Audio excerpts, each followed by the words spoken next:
One moment, please.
A quality of heaviness, the value or importance attached.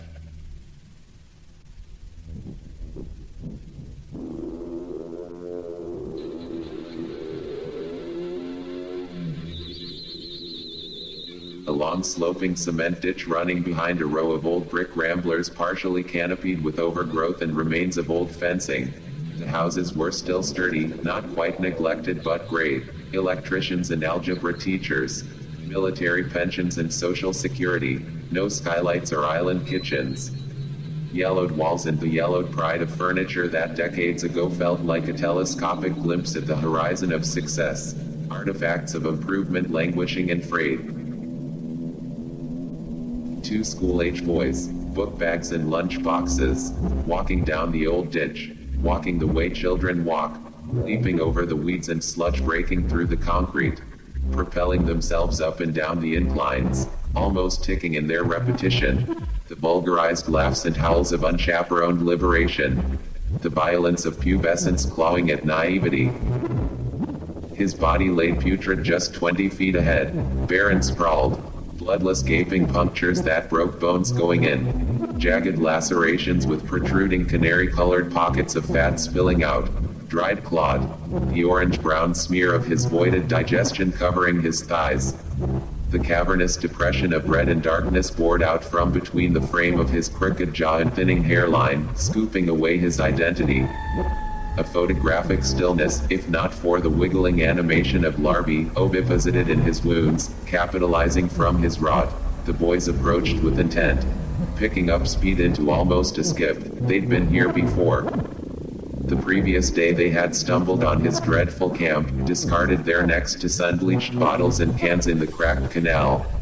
After an initial bout of terror and sickness, their curiosity and a beyond their years' understanding of rarity took grasp of their behavior.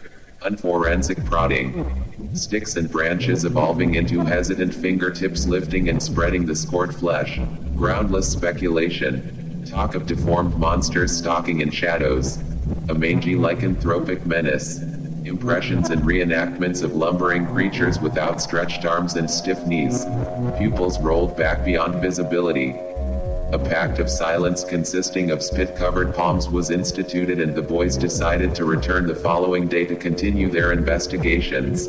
Kicking away dust and cigarette butts, one boy knelt down beside the cadaver, flipping the backpack slung over his shoulder into his lap, cautiously panning his surroundings before fixing eyes with the other boy, who began to crack a shakingly anxious yet impatiently errant smile. Unzipping the blue canvas book bag, the boy reached in and retrieved the brown plastic 16-ounce bottle of peroxide, the remedy for the scraped shins and elbows of summertime fence jumping. The marvel of its curious reaction, his friend inched forward, hovering over the corpse.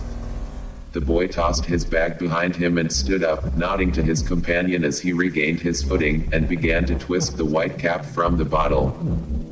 A slow tilt, resulting in a sprinkle of drops, quickly became injudicious pouring as the chemical cascaded from the mouth of the bottle, splattering and pooling in the peeled and potholed cavity festering below them. An acid rain.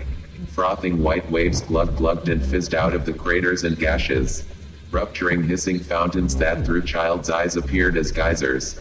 The morbid scientists, recoiling and approaching with equal excitement. The morbid scientists and their subject, with his excavated gouged out face. His fractured empty skull filled up like a wash basin with the effervescent soup.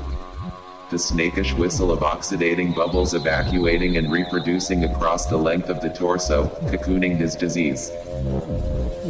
Whatever atrocity and horror had been inflicted on him, his torture and evisceration, the gurgling last seconds of solitude and hopelessness on his descent into obsolescence, the frantic mistake or the calculated revenge that brought about his circumstance, it all was inconsequential. He was clean now, disinfected and clean.